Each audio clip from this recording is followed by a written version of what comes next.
Many of you are watching Derek Chauvin's murder trial, and we're getting a lot of questions. Claudia asks, is there a reason why Chauvin isn't handcuffed in court? Let's verify. Why isn't Derek Chauvin handcuffed in court?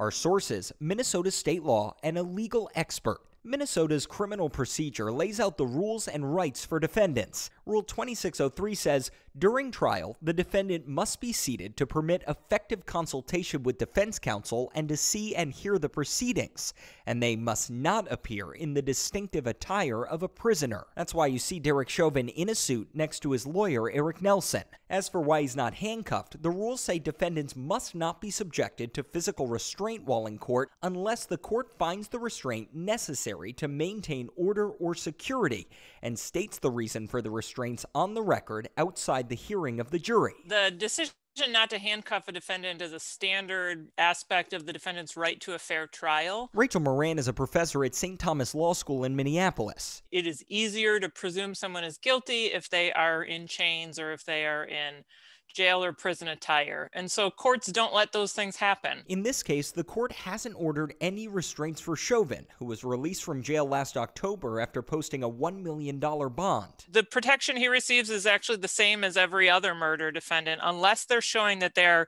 physically a threat in the courtroom. The judge cannot handcuff someone. In the rare situation where a defendant is handcuffed, state law says the judge must instruct the jury that the restraint must not be considered in reaching the verdict. What they're doing in Minnesota is standard procedure in pretty much every court in the United States. So we can verify, Chauvin isn't wearing handcuffs in court because state law entitles him not to appear with restraints during the trial unless there's a safety concern. With your Verify, I'm Gabe Cohen.